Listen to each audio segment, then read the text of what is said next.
Hi! I know it's been a minute since I made a video, so today we're going to talk about Christian thought. I realize that a lot of time our Christian thought and the questions we ask and the way that we try to talk about and perceive God looks a lot like this. It is two-dimensional. You can turn it on its side and it's barely even there. This is what a lot of our Christian thought looks like. And the way that we arrive at the way that we think, our Christian thought, comes about through Christian questions. We ask a certain question, and the way that we answer it is how we arrive at the way we think. Christian questions lead to Christian thought. And this isn't just true of Christians, this is true of everyone. You ask a certain question, and the way that you frame the question, the way that you ask the question, forms the way that you arrive at your answer, and therefore it informs the way that you think. Now, the problem with asking questions that are two-dimensional like this is that you arrive at places that are two-dimensional. The problem with Christian thought and Christian questions is we're asking two-dimensional questions about an infinite dimensional living being God. When we take two-dimensional questions and try to apply them to a living being, they don't really fit. They don't really get the job done. This two-dimensional question doesn't really comprehend or capture the essence of Onyx, this living, breathing, four-dimensional being. He's four-dimensional because he's three dimensions and he lives and acts through space and time.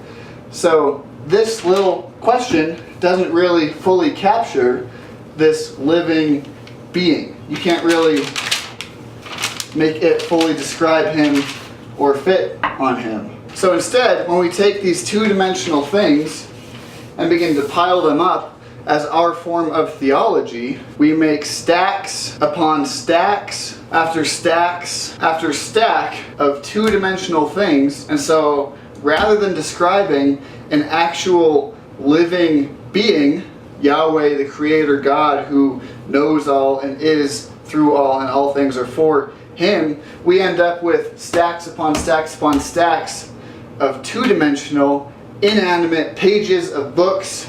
And the way that we think, it's not living and it's not alive and it's not describing an actual living being whom we have come to know and love as Jesus Christ, God incarnate. We seem to have replaced the living idea of God with all of these yes and no simplified answers, because once we figured out the answer to this question, we kind of shut it and put it away and that's done. And it has nothing to do with God, so we end up just going down endless rabbit trails which lead us further away from God while we're trying to study theology and write, or at least think through our heads the answers to all these two-dimensional questions. One of the biggest problems with this is you can't love pages. You can't love stacks of two-dimensional answers.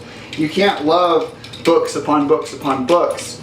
You can love God, you can love Jesus who died for you, who loves you, but you can't love those words. You can't love what I just said. You have to love the four-dimensional, living, breathing, active God. And when we as Christians lose sight of the fact that God is not captured in books, he's not captured in words or thought, but he is his own actual living self, that's how we reclaim the Christian faith, and that's how we make it appealing to people who are not Christians. And it gets even harder and bigger when people ask harder and bigger questions. For instance, is it okay to be a homosexual?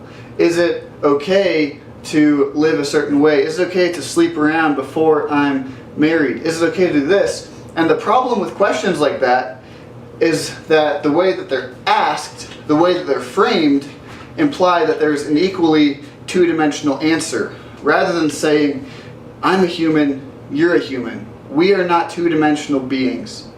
We are alive and we are active. And me as a Christian believing that there is another living, holy, active God is that the answer isn't going to fit in a two-dimensional little space. So may we as Christians think bigger thoughts. more alive thoughts. Thoughts that are not simply summed up in a yes or no question. Thoughts that aren't just legalistic or moral yes or no's, or just a list of behavioral rules that we should follow. May we love God because He is alive and active.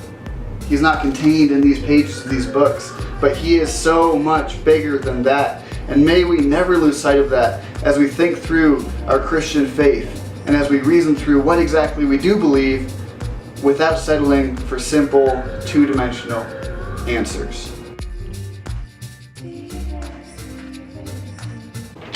So when we take, no.